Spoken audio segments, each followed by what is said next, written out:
मैं विकास विश्वकर्मा का स्वागत करता हूं विकास स्टडी पॉइंट में। दोस्तों, इस वीडियो में हम बात करने वाले हैं क्लास 12 की हिस्ट्री चैप्टर नंबर 4, जिसका नाम है विचारक, विश्वास और इमारतें। ये चैप्टर काफ़ी इंपॉर्टेंट है क्योंकि आपको पता है फर्स्ट बुक में 4 के 4 चैप्टर ही आ रहे हैं। ये चैप्टर ज़्यादा इंपॉर्टेंट हो जाता है। और एक चीज़ आपको पता है, फर्स्ट चैप्टर में हमने क्या पढ़ा था, हड़प्पा के बारे में हमने पढ़ा था। दूसरे चैप्टर में हमने क्या पढ़ा था, मौर्य साम्राज्यों के बारे में हमने पढ़ा था, जहाँ पे अशोक के बारे में हमने पढ़ा था। तीसरे चैप्टर में अगर मैं बात करूँ तो जहाँ पे हमने महाभारत से रिलेटेड काफ़ी सारी चीज़ों के बारे में जिक्र किया था, ठीक है ना। अगर सेकंड की बात करूँ तो आर्थिक चीज़ों के बारे में किया था। थर्ड की बात करूँ तो यहाँ पे सामाजिक जीवन के बारे में हमने देखा था। और अगर मैं फोर्थ की बात करूं तो ये धार्मिक जीवन पे बेस होती है, यहाँ पे धर्म कर्म की ज़्यादा बात की जाएगी। ये जो 4 चैप्टर है, इसमें हमें, जैसा कि आपने नाम सुना होगा, महात्मा बुद्ध के बारे में, महावीर स्वामी के बारे में, ठीक है, तो इनके बारे में बात की जाएगी। और इसके अलावा आपको पता है, जैसे हिंदू धर्म के लिए काफ़ी ज़्यादा जो फेमस देवी देवता हैं, ब्रह्मा विष्णु महेश, मतलब बहुत सारे देवी देवता हैं, ठीक है ना, उनमें से कुछ का जिक्र आपके इस चैप्टर में दिया गया है। अब चलिए हम स्टार्ट करते हैं चैप्टर नंबर 4। अगर आपका इंग्लिश मीडियम है तो आप इस चैप्टर को समझ सकते हो। हिंदी मीडियम है, टोटली हिंदी मीडियम के ऊपर बनाई गई है ये, ठीक है। बाकी आप इंग्लिश मीडियम के स्टूडेंट हैं तो आपको इंग्लिश में नोट्स आपको प्रोवाइड कर दिए जाएंगे, ठीक है। ये आपका चैप्टर विचारक, विश्वास और इमारतें। सबसे पहली चीज देखिए, हिस्ट्री है, 12th क्लास की है, थोड़ी सी समझने में मुश्किल होती है, लेकिन जितना ईजी हो सकता है उतना मैं ईजी बनाने की कोशिश को करूंगा। आप एक बार पूरा वीडियो देखना, चीजों को समझना, फिर आपको चैप्टर समझ में आ जाएगा, ठीक है ना। ये नहीं कि एक ही स्लाइड देखे, 2 स्लाइड देखे, नहीं, क्योंकि 12th क्लास की हिस्ट्री इतनी आसान होती है तो बच्चे ऐसे ही पढ़ लेते हैं, ठीक है ना, टीचर की जरूरत ही नहीं होती। लेकिन है हार्ड, इसीलिए आपको जरूरत पड़ेगी इस चीजों को बहुत ही अच्छे से समझने की। ये है, जैसा कि आपको पता है, सबसे पहले हम यहाँ पे बात करने वाले हैं स्तूप के बारे में। और स्तूप कहाँ की स्तूप? सांची की स्तूप, ठीक है। सांची की एक झलक, जैसा कि आप देख सकते हो, एक प्रकार का क्या है, स्तूप है। ये टीला है, क्या है, टीला है। इसको बोलते हैं आगे तोरण द्वार। क्या बोलते हैं? तोरण द्वार। तोरण द्वार आप समझ सकते हो, जो मेन गेट होता है उसको तोरण द्वार बोला जाता है। साइड साइड से ये बाउंड्री कर दी गई है। और ये तोरण द्वार की अगर मैं बात करूं तो इसमें बहुत सारी चीजें, जैसे हाथी घोड़े बनाए गए हैं, देवी देवताओं के चित्र बनाए गए हैं, जो भी चीज इसमें, मतलब कुछ जो संकेत होते हैं, कुछ देवी देवताओं से रिलेटेड जो चीजें होती हैं, वनस्पतियों से जो रिलेटेड चीजें होती हैं, वो इस पे उत्कीर्ण कर दी जाती है। फॉर एग्जाम्पल की अगर मैं बात करूं तो आपने बहुत सारे ऐसे प्राचीन मंदिरों को आपने देखा होगा, जैसे दिल्ली में अक्षरधाम हो गया, वहां पे बहुत सारी नक्काशी कर दी जाती है। तो ऐसे ही इस पे भी ये चीज होता है, ठीक है। आई होप सो क्लियर हुआ होगा आपको। तो देखिए, सांची की स्तूप को लेकर 19वीं शताब्दी के यूरोपियों को दिलचस्पी थी। यूरोप के जो लोग थे उनको 19वीं शताब्दी में काफी अच्छी चीजें ये लगी, ये तोरण द्वार अच्छी लगी क्योंकि इस पे बनी हुई नक्काशी काफी अच्छी लगी। तो इन्होंने क्या सोचा, जो फ्रांसीसी थे, जो यूरोपीय लोग थे, इन्होंने क्या सोचा, इन्होंने ये सोचा कि जो तोरण द्वार है एज इट इज इसको लेके जाएंगे अपने देश में, और वहां पे जो म्यूजियम्स होते हैं, जो संग्रहालय होते हैं, वहां पे इसको स्थापित कर देंगे। इस वजह से ये तोरण द्वार को या फिर ऐसी बनी चीजों को अपने साथ लेकर जाना चाहते थे। तो यही पहला पॉइंट है, सांची के स्तूप को लेकर 19वीं शताब्दी के यूरोपियों को दिलचस्पी थी, यानी कि इन चीजों में बहुत ही ज्यादा इंटरेस्ट था। दूसरे पॉइंट की बात करें तो देखिए लिखा है, अंग्रेजों तथा फ्रांसीसियों ने सबसे बेहतर स्थिति में बचे सांची के पूर्वी तोरण द्वार, ये देखो सांची, ये जो इमेज है आपका सांची का है, और ये पूर्वी तोरण द्वार है। तो पूर्वी तोरण द्वार को संग्रहालय में दिखाने हेतु शाहजहां बेगम से फ्रांस ले जाने को कहा। अब सबसे पहले यहाँ पे समझिए, तोरण द्वार समझ में आ गया, संग्रहालय समझ में आता है, यानी कि म्यूजियम। तो जो फ्रांसीसी, जो अंग्रेज थे, इन्होंने क्या किया, इन्होंने शाहजहां बेगम से ये जो सांची का जो स्तूप का जो तोरण द्वार है, इसको उन्होंने मांगा ताकि ये अपने शहर ले जाकर म्यूजियम में स्थापित कर सके और जो लोग हैं वहां पे जाके देख सके। शाहजहां बेगम जो है ये भोपाल की बेगम थी, ठीक है। तो इन्होंने इनसे मांगा, शाहजहां बेगम ने क्या किया, मना कर दिया कि हम आपको ये जो तोरण द्वार है वो आपको हम नहीं देंगे, बल्कि इसके अलावा हम आपको इसका क्या देंगे, प्लास्टर प्रतिकृतियां दे देंगे। मतलब क्या है प्लास्टर प्रतिकृतियां का मतलब क्या होता है कि ऐसे ही एज इट इज बनी हुई, जो प्लास्टर से जो बनी हुई है, प्लास्टिक की जो बनी हुई है, ठीक है ना, वो बनी हुई चीजें हम दे देंगे। बाकी हम ओरिजिनल जो चीज है वो आपको नहीं देंगे, ठीक है ना। जैसे आप देखते हो ना, डुप्लीकेट जो चीजें बनती है वो चाहे प्लास्टिक की बने, चाहे एज इट इज मिट्टी की बने या किसी और चीज की बने, ठीक है ना, पीओपी की बन जाए, ठीक है, पीओपी की बन जाए, हम वो चीज दे सकते हैं, लेकिन ओरिजिनल जो चीज है आपको नहीं देंगे। तो शाहजहां जो बेगम है, उन्होंने काफी चालाकी से इन्होंने ऐसे ही डुप्लीकेट बनवाया और फ्रांसीसियों को और अंग्रेजों को दे दिया ताकि वो वहां पे ले जाकर स्थापित कर पाए। इस स्लाइड में कोई दिक्कत है आपको? आई होप सो दिक्कत नहीं होगी। चलिए नेक्स्ट बात करते हैं। अगला लिखा है यहाँ पे जो स्तूप, जो अभी हमने आप पीछे देखा ना, ये जो स्तूप है इसी की बात करते हैं। यानी कि स्तूप होता क्या है, तो देखिए बहुत प्राचीन काल से ही लोग कुछ स्थानों को, जो स्थान हुआ करते थे, उनको पवित्र मानते थे। प्रायः जहां विशेष वनस्पति हुआ करती थी, भव्य वनस्पति हुआ करती थी, अनूठी चट्टानें हुआ करती थी, यानी कि बड़े बड़े चट्टान हुआ करते थे, विस्मयकारी प्राकृतिक सौंदर्य हुआ करता था, यानी कि जो देखने में काफी अच्छे सौंदर्य लगते थे वो हुआ करता था। उन चीजों को ये पवित्र स्थान मानते थे और वहीं पे इस तरीके के स्तूप बनवाए जाते थे, ठीक है। अभी हम बात करेंगे कि स्तूप आखिर बनते कैसे थे, किन किन लोगों की मदद से इन चीजों को बनाया जाता था। तो देखिए क्या लिखा है कि ऐसे कुछ स्थानों पर छोटी सी वेदी बनी रहती थी। छोटी सी वेदी का मतलब क्या होता है, जैसे आप देखते हो ना छठ पूजा में छोटी सी वेदी बनाई जाती है ना, तो ऐसे ही भूमि से ऊपर छोटी छोटी वेदियां बनी होती थी और इसी को क्या कहा जाता था, चैत्य कहा जाता था। बौद्ध साहित्य में अनेक चैत्यों की चर्चा की गई है। इसमें बुद्ध के जीवन से संबंधित जगहों का वर्णन है, ठीक है।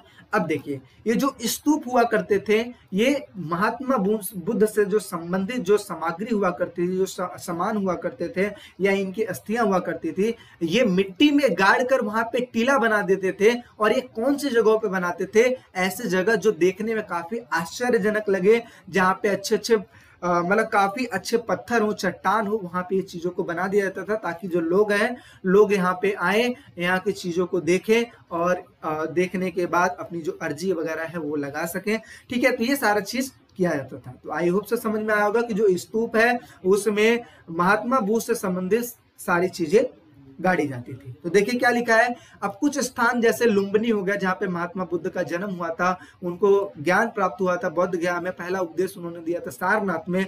और निब्बान यानी कि इनको निर्माण जो प्राप्त हुआ था, यानी कि जो मुक्त हो गए थे वो, ठीक है, जीवन मरण के चक्कर से जो मुक्त हुए थे वो कहाँ से हुए थे, कुशीनगर से हुए थे। तो ये जो 4 ऐसी जगह है जहाँ पे अशोक ने स्तूप बनवाए थे, ठीक है। और बाकी और भी जगहों पे स्तूपों का निर्माण किया गया था, और इसलिए ताकि महात्मा बुद्ध से संबंधित जो सामग्री है उसको गाड़ के वहां पे पूजा अर्चना किया जा सके। धीरे धीरे ये सारे स्थान पवित्र स्थल बन गए। बुद्ध के समय से तकरीबन 200 सालों पश्चात अशोक ने लुम्बिनी की यात्रा की और वहां पे एक स्तंभों का निर्माण किया। लुम्बिनी के यहाँ पे महात्मा बुद्ध का जन्म हुआ था, वहां पे इन्होंने यात्रा किया अशोक ने और वहां पे एक स्तंभ बनवाया। आगे क्या है, अगला जो टॉपिक है, स्तूप क्यों बनाए जाते, तो ध्यान से समझिएगा।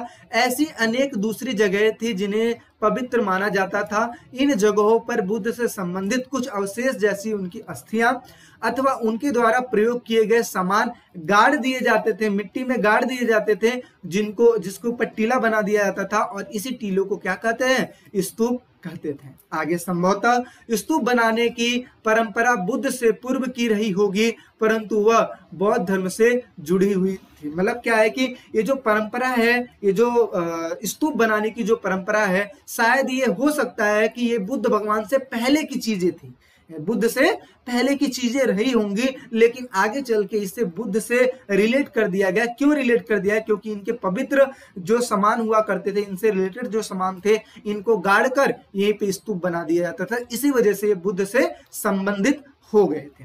आगे क्योंकि उसमें ऐसे अवशेष रहते थे जो कि पवित्र समझा जाता था। आगे अशोका वदान के भाग प्रत्येक महत्वपूर्ण शहर में विभाजित कर दिए गए और उसके ऊपर स्तूप बनाने का आदेश दिया गया। अशोक ने क्या किया, अशोक ने दान देकर विभिन्न जगहों पे, विभिन्न शहरों में स्तूपों का निर्माण करवा दिया, जैसे कि भरहू, सांची, सारनाथ इत्यादि जगहों पे निर्माण कर दिया गया। आगे आप समझते हैं यहाँ पे स्तूप कैसे बनाए जाते थे। कैसे बनाए जाते थे का मतलब क्या है कि कौन कौन इसमें भागीदार होता था, कौन किस किस के लोगों के मदद के द्वारा इस चीज को बनाया जाता था, इसके बारे में हम समझने वाले हैं। तो देखिए क्या लिखा है, स्तूपों की वेदिकाओं एवं स्तंभों पर मिले अभिलेखों से जानकारी मिलती है कि इन्हें बनवाने तथा सजाने के लिए समाज के कई वर्गों के द्वारा दान दिया जाता था। यानी कि सिर्फ अशोक ही नहीं बल्कि बहुत सारे लोग थे जिन्होंने, ग्रामीण लोग जो थे, उन्होंने क्या किया था, अपना दान दिया था। दान के माध्यम से स्तूपों का निर्माण करवाया जाता था, क्योंकि आपको पता है मंदिर कभी अकेला नहीं बनवाया जाता है, काफी लोगों के साथ सपोर्ट लेकर बनवाया जाता है, क्योंकि ये आस्था का प्रतीक होता है। तो ऐसे ही विभिन्न लोगों ने स्तूप के निर्माण के लिए बहुत सारे दान दिए थे। कुछ राजाओं के द्वारा दिए गए दान थे। दान शिल्पकारों एवं व्यापारियों की श्रेणियों द्वारा दिए गए थे। यानी कि कुछ ऐसे लोग थे जो व्यापारी थे, शिल्पकार थे, इन्होंने दान दिया था और दान के द्वारा स्तूपों का निर्माण किया गया था। आगे क्या लिखा है कि जैसे सांची के एक तोरण द्वार का हिस्सा जो कि हाथी दांत का कार्य करने वाले शिल्पकारों के द्वारा दिए गए दान से बनाया गया था। यानी कि ये जो हाथी दांत का जो निर्माण किया गया है, जो कि तोरण द्वार पे किया गया है, वो शिल्पकारों ने उस चीज के लिए दान दिया था। सैकड़ों औरतों एवं पुरुषों ने दान के अभिलेखों में अपना नाम लिखा है। अब देखिए, जो दान दिया करते थे, आपने सेकंड चैप्टर में पढ़ा होगा दानात्मक अभिलेख,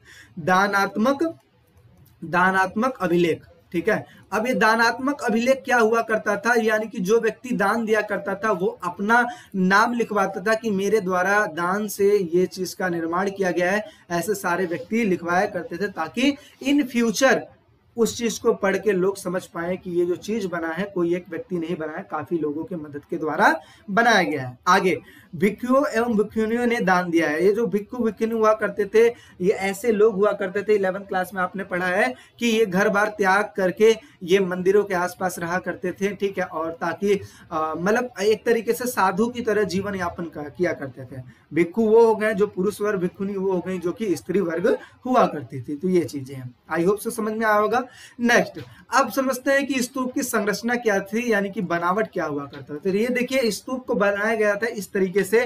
आपको पता है ये जो तोरण द्वार है, जो कि मैंने आपको स्टार्टिंग में दिखाया है, देखिए ये इसकी बात किया जा रहा है, ये तोरण द्वार है।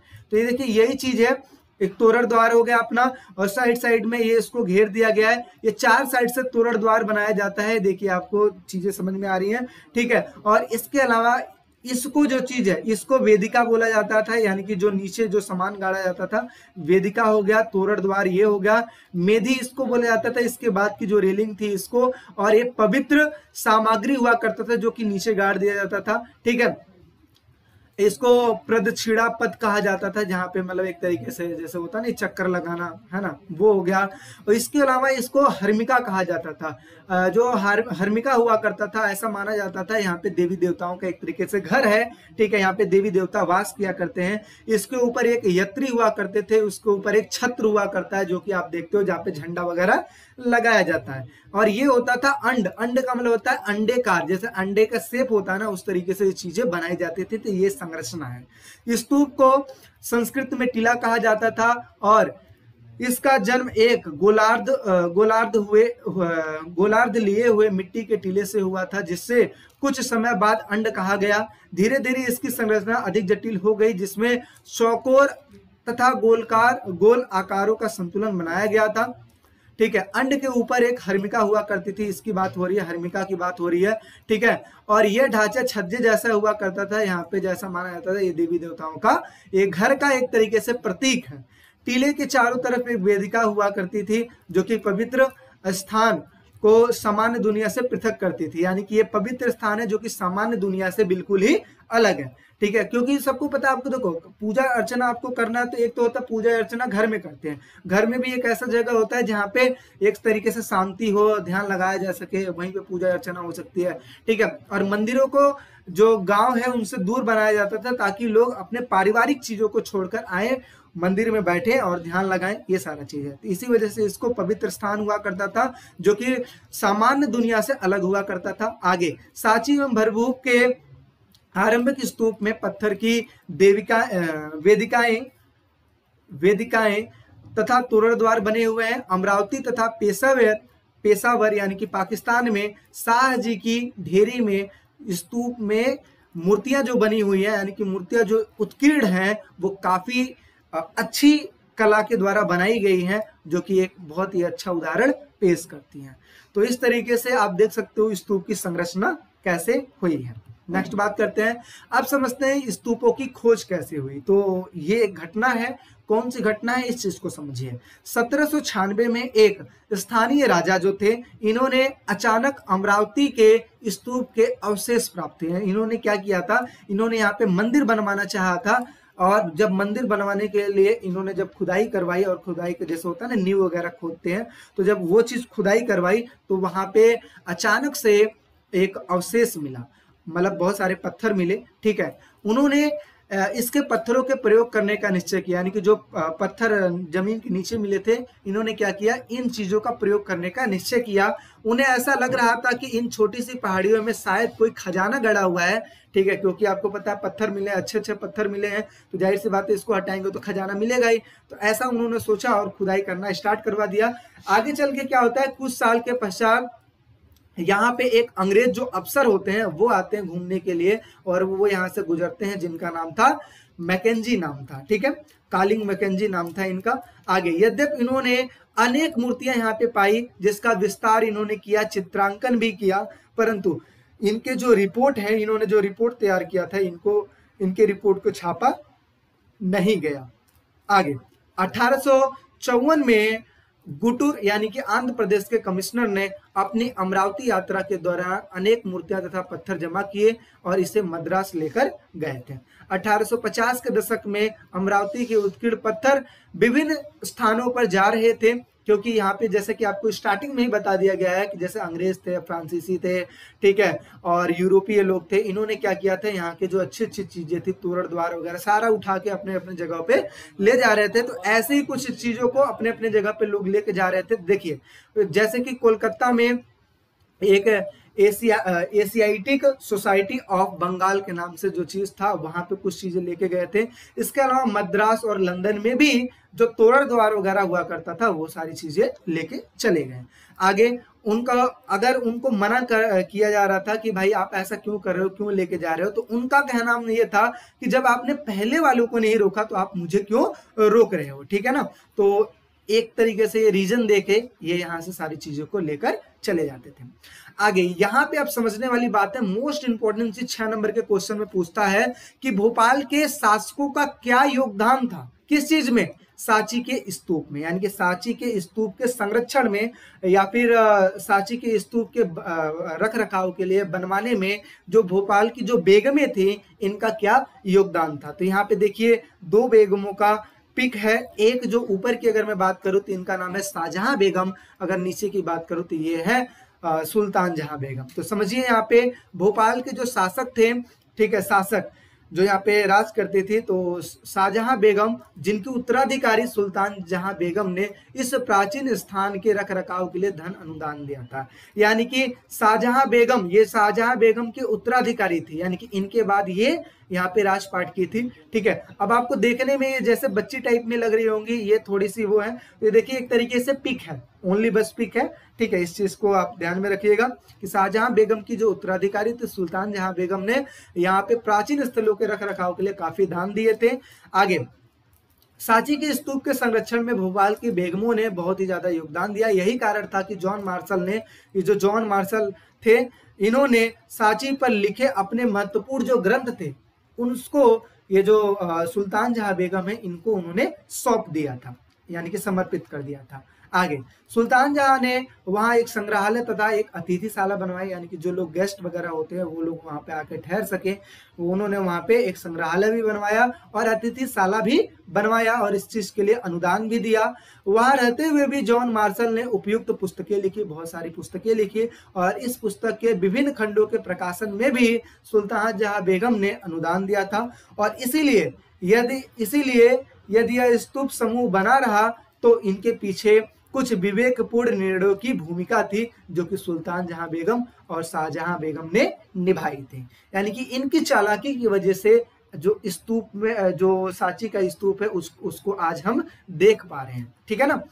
अब यहाँ पे देखिए लिखा है कि विश्व इतिहास में ईसा पूर्व है, सॉरी ये ईसा पूर्व है, ऐसे समझ लो बस। विश्व इतिहास में ईसा पूर्व प्रथम शताब्दी के काल को एक महत्वपूर्ण मोड़ के रूप में क्यों माना जाता है? तो क्यों माना जाता है? इसलिए माना जाता है क्योंकि इस समय यानी कि इस काल में बहुत सारे जो विचारक हुए थे, जैसे जरथुस्त्र जैसे जो चिंतक थे, और चीन में खगतसु, यूनान में सुकरात हो गए, प्लेटो हो गए, अरस्तु हो गए, ये ऐसे जो लोग थे, और भारत में जैसे महावीर स्वामी हो गए, बुद्ध हो गए, ऐसे विभिन्न जो चिंतक थे उनका उद्भव हुआ था। ठीक है, यानी कि ये जितने भी लोग हैं वो इसी टाइम के थे।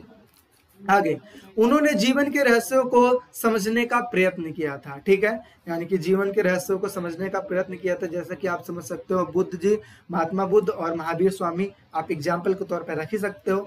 आगे साथ ही साथ अगर बात किया जाए तो वे मनुष्य एवं विश्व व्यवस्था के मध्य रिश्ते को समझने का प्रयास करते थे। यानी कि एक ऐसे विचारक थे जिन्होंने हर एक चीज को समझा, यानी कि हमारा जन्म क्यों हुआ है, हम किस लिए पैदा हुए, हमारा कर्म क्या है, हमारा काम क्या है, हम कैसे कैसे जीवन निर्वाह कर सकते, इन सभी चीजों के बारे में इन्होंने लिखा था, जैसे कि आप समझ सकते हो। ठीक है, तो आगे अगर मैं बात करूं तो यहाँ पे यज्ञों की परंपरा देखते हैं। जो अपना नेक्स्ट जो टॉपिक है वो है यज्ञों की परंपरा। तो अब देखिए यहाँ पे कुछ चीजें आपको समझनी है, जैसे कि आपने अगर रामायण देख रखा होगा तो उसमें एक लास्ट में जब राम जी रावण को मारकर जब अयोध्या वापस लौटते हैं और जब सीता जी को दोबारा वन जाना पड़ता है, तो उस टाइम पे इन्होंने एक अश्वमेध यज्ञ करवाया था। तो आपको जैसा कि पता है कि जो यज्ञ हुआ करते हैं, ये यज्ञों की परंपरा बहुत पहले से चली आ रही है, ताकि जो यज्ञों के द्वारा जो ऐसा माना जाता है कि एक तरीके से भगवान प्रसन्न होते हैं। ठीक है, तो यज्ञों की परंपरा बहुत पहले से है। तो यही लिखा है कि प्राचीन युग से ही चिंतन, धार्मिक विश्वास एवं व्यवहार की अनेक धाराएं चली आ रही हैं। ठीक है, जैसे ऋषि वेद, अग्नि, इंद्र, सोम आदि अनेक देवताओं की स्तूप का संग्रह है।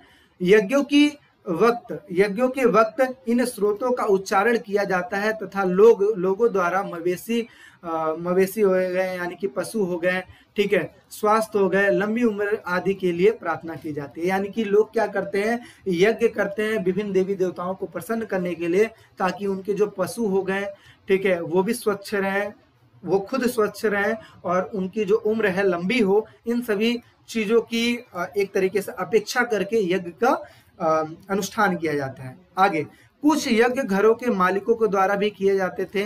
राजसूय यज्ञ तथा अश्वमेध यज्ञ का जो था, अश्वमेध यज्ञ जो था ये यज्ञ है। ठीक है, जटिल यज्ञ सरदार तथा राजा किया करते थे। जैसे कि पहले जो राजा महाराजा थे ये राजसूय यज्ञ किया करते थे, अश्वमेध यज्ञ किया करते थे। तो ये सारा चीज चलता था। नेक्स्ट, इन अनुष्ठानों का दायित्व ब्राह्मण और पुरोहितों पर था। यानी कि ये जो अनुष्ठान जो हुआ करते थे अधिकतर जो थे ब्राह्मणों के ऊपर सौंप दिया करते थे, क्योंकि अब अधिकतर जो यज्ञ वगैरह होता था ये ब्राह्मण ही किया करते थे। ठीक है ना। और आगे चल के धीरे धीरे परंपरा जैसे जैसे राजा आते गए उन्होंने भी यज्ञ करना स्टार्ट ही किया था। और आज भी देखते हो कि लोग जब पूजा पाठ करवाते हैं तो यज्ञ जरूर करवाते हैं। तो ये चीजें हैं। आगे अब नए प्रश्न। अब देखिए यहाँ पे जो चीजें हैं, अब इस चीजों को एक चीज से रिलेट कीजिए। जैसे अभी आपने पढ़ा ये जो चीज है, जैसे कि मैंने आपको बताया था कि ये जो बड़े बड़े जो चिंतक हुए थे इन्होंने क्या किया था, ये जीवन के कुछ रहस्यों के बारे में अपने विचार दिए थे। तो जो जो प्रश्न थे उन चीजों के बारे में हम पढ़ने वाले हैं। तो कौन कौन से प्रश्न थे, इन चीजों को समझिए। तो देखिए यहाँ पे लिखा है कि नए प्रश्न। अब लोगों के माइंड में नए नए प्रश्न आने लगे। कौन कौन से प्रश्न आने लगे, इस चीज को देखिए।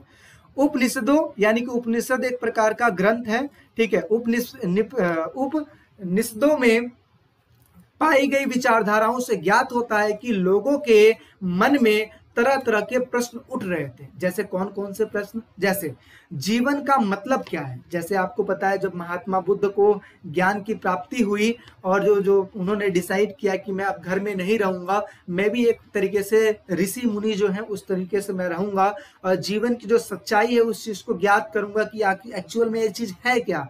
ठीक है, तो जीवन का असली में मतलब क्या है, तो उनके सामने भी ये प्रश्न आए थे। तो ऐसे ही जो प्रश्न है नए नए प्रकार से लोगों के दिमाग में उठने लगे थे। तो ये लिखा है कि जीवन का मतलब क्या है, मृत्यु के पश्चात जीवन की संभावना क्या है, यानी कि जब मरने के बाद क्या संभावना, दूसरा जन्म होने की संभावना है कि नहीं है।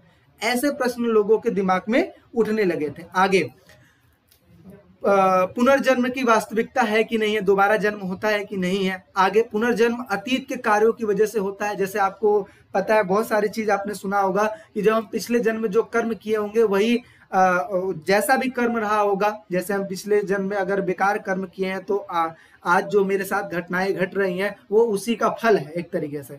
ठीक है, तो क्या ये जो चीज है ये सही है कि गलत है, ऐसे ऐसे लोगों के माइंड में प्रश्न उठने लगे थे। आगे सत्य एक होता है या फिर अनेक होता है, यज्ञों के महत्व के विषय में चिंतन करने लगे थे। तो ये नए नए प्रश्न लोगों के दिमाग में उठने लगे थे। ठीक है, और एक चीज अब यहाँ पे देखिए, अब जैसे ये सारे प्रश्न हो गए तो ये जो ऋषि मुनि जो पहले थे जैसे महावीर स्वामी, प्लेटो, अरस्तु, महात्मा बुद्ध, ऐसे ऐसे लोग, इन्होंने अपने अपने विचार रखना स्टार्ट किया इन्हीं सब चीजों के ऊपर। ठीक है, अब देखिए एक चीज मैं आपको बता दूं, जैसे आप मूवियों में भी अगर पुरानी मूवी अगर आप देखे होंगे इन चीजों से रिलेटेड तो आपको पता होगा कि अगर दो ज्ञानी आपस में मिलते थे और ये आपस में अगर डिबेट करते थे तो डिबेट करने में जो भी मुनि, जो भी ऋषि सामने वाले ऋषि से पराजित हो जाता था, ठीक है, हार जाता था, वो शिष्य बन जाता था। यानी कि जो हारता था वो दूसरे का शिष्य बन जाता था। तो ऐसा बहुत पहले हुआ करता था। और ये जो चीज आप देख सकते हो ये पहले ऋषि मुनि इस तरीके के जो कुटिया हुआ करता था वहां पे रहा करते थे। तो यही लिखा है कि वाद विवाद, आपस में बात विवाद करते थे और जो हारता था वो अपने जितने भी शिष्य होते थे उनके साथ अनुयायी बन जाते थे, यानी कि सामने वाले को गुरु बना लेते थे। यानी कि जिससे परास्त होते थे उसको अपना गुरु बना लेते थे और खुद अपने चेला बन जाते थे, क्योंकि परास्त हुए तो यानी कि नॉलेज कम है तभी तो परास्त हुए। तो यही चीज है। तो देखिए क्या लिखा है कि बौद्ध ग्रंथों में जीवंत चर्चाओं एवं विवादों की एक झांकी मिलती है। शिक्षक का कार्य एक स्थान से दूसरे स्थान तक घूम घूम के अपने दर्शक अथवा विश्व के बारे में अपने समक्ष को लेकर एक दूसरे से और सामान्य लोगों से क्या करना था, तर्क वितर्क करना था। ये चर्चाएं कूटागार शालाओं यानी कि नुकीली छत वाली झोपड़ी, देखो नुकीली छत वाली झोपड़ी है ना, यहाँ पे अक्सर ये बात विवाद हुआ करता था। ठीक है, या ऐसे उपवनों में होती थी जहाँ पे घुमक्कड़ मनीषी ठहरा करते थे, यानी कि ऋषि मुनि ठहरा करते थे। आगे अगर एक शिक्षक अपने प्रतिद्वंदी को अपने तर्कों द्वारा समझा लेता था, यानी कि मना लेता था, तो वह अपने अनुयायियों के साथ शिष्य बन जाता था। मैंने क्या बताया, अगर दो ऋषि हैं, जैसे एक का नाम है ए, दूसरे का नाम है बी, अब यहाँ पे इन दोनों में तर्क हो रहा है और तर्क होने के बाद अगर ए व्यक्ति का विचार काफी अच्छा लगा वी व्यक्ति को, तो वी व्यक्ति क्या करेगा, शिष्य बन जाएगा ए व्यक्ति का। और जितने भी वी व्यक्ति के जितने भी फॉलोअर्स थे, यानी कि अनुयायी हुआ करते थे, शिष्य हुआ करते थे, वो सब के सब शिष्य बन जाते हैं किसके, पहले वाले का, यानी कि जो उसको हराते हैं उनका शिष्य बन जाते हैं। तो यही चीज लिखा है कि अगर एक शिक्षक अपने प्रतिद्वंदी को अपने तर्कों द्वारा समझा लेता था तो वह अपने अनुयायियों के साथ शिष्य बन जाता था। और इसीलिए किसी भी संप्रदाय के लिए समर्थक में समय के साथ कमी और बढ़ोतरी होती रहती थी, यानी कि शिष्य बनते रहते थे और मतलब कम और ज्यादा हुआ करते थे। जिनसे भी मिलते रहते थे उनके साथ डिबेट हुआ करता था और जो सामने वाला अगर हरा देता था तो वो उनके शिष्य बन जाते थे। तो ये सारी चीजें हैं। ठीक है, तो ये था इसका पहला पार्ट। आई होप सो आपको समझ में आया होगा। एक बार और थोड़ा सा रिवाइज में करवा देता हूं ताकि आपको चीजें समझ में आ जाए। ये सांची की जो झलक है ये आपको समझ में आया होगा, आई होप सो। आगे समझते स्तूप क्या था। तो पवित्र जगहों पर स्तूप बनाया जाता था। बनाया कैसे, क्यों बनाए जाते थे, ताकि बुद्ध से रिलेटेड जो सामग्री है उनको एक जगह पे रख के उनकी पूजा अर्चना किया जा सके। आगे स्तूप कैसे बनाए जाते थे, यानी कि कौन कौन दान दिया करता था, इन सभी चीजों के बारे में हमने पढ़ा। फिर हमने संरचना पढ़ा कि आखिर स्तूप बनता कैसे है। फिर हमने पढ़ा कि स्तूपों का खोज कैसे हुआ। तो जैसा कि आपको पता है, एक राजा था, उसने 1976 में मंदिर बनवाने के लिए उन्होंने खुदाई करना स्टार्ट किया, जहाँ पे अचानक से अमरावती के स्तूप के अवशेष मिल गए। ठीक है, तो आगे भोपाल के शासकों का क्या योगदान रहा था सांची के स्तूप में, तो ये चीज है। नेक्स्ट बात करते हैं, तो हमने समझा कि ये जो प्रथम शताब्दी का जो काल है, ईसा पूर्व प्रथम शताब्दी का जो काल है, क्यों महत्वपूर्ण है, इन चीजों के बारे में हमने समझा। आगे यज्ञों की परंपरा हमने समझा। फिर हमने नए प्रश्नों के बारे में जिक्र किया। फिर हमने वाद विवाद और चर्चाओं के बारे में हमने जिक्र किया कि पहले वाद विवाद क्या हुआ करते थे, और फिर उसके तरीके से ये जो पहला पार्ट था ये ओवर हो जाता है। तो आई होप सो आपको समझ में आया होगा। एक चीज देखिए, यहाँ पे विकास स्टडी पॉइंट का ऐप भी आप प्ले स्टोर से जाकर डाउनलोड कर सकते हैं। बाकी वीडियो अच्छी लगी हो तो लाइक शेयर सब्सक्राइब कीजिए। ठीक है, अगर आप हमारी इस वीडियो को यूट्यूब पे देख रहे हैं, ठीक है, तो आपके लिए सजेशन ये है कि आप हमारे इस चीज को अगर आप हमारे ऐप से देखते हैं तो आपको वहां पे ऐड देखने को नहीं मिलेगा। साथ ही साथ आपको नोट्स मिलेंगे, टेस्ट सीरीज मिलेगा, और पेपरों से पहले डाउट क्लासेज आपको देखने को मिलेंगे, और सारे जितने भी रिकॉर्डेबल क्लासेज है सारी की सारी आपको वहां पे देखने को मिलेंगी। ठीक है, और मिनिमम प्राइस पे सिर्फ और सिर्फ 500 रुपीज में। ठीक है, ये लिमिटेड में बता रहा हूं, ये काफी मतलब एक तरीके से आप समझ सकते हो कि 1 वीक का ये ऑफर है। ठीक है, 1 वीक का ये ऑफर है। तो अगर आप अभी डाउनलोड करते हो और आप इनरोल होते हो तो आपको सिर्फ 500 रुपीज में आपको पूरा सिलेबस विथ नोट्स आपको देखने को मिलेगा विकास स्टडी पॉइंट में। ठीक है, और इसके अलावा लाइव क्लासेस भी आपको मिलेगा, पेपरों से पहले डाउट क्लासेस वगैरह सारा चीज मिल जाएगा। ठीक है, तो आप हमारे ऐप को डाउनलोड कीजिए और वहां पे एड फ्री वीडियोस पाइए, देखिए, ऑफलाइन ऑनलाइन सारा चीज है। और कुछ इन्फॉर्मेशन चाहिए तो 7011912793 पे मैसेज कीजिए। नोट्स पाने के लिए आप हमारे ऐप पे भी संपर्क कर सकते हैं, और इस नंबर पे भी व्हाट्सएप करके अपना जो नोट्स है वो ले सकते हैं। बाकी वीडियो अच्छी लगी हो अपने फ्रेंडों में मतलब शेयर कीजिए। मिलते हैं नेक्स्ट वीडियो में, अभी के लिए टेक केयर, बाय बाय।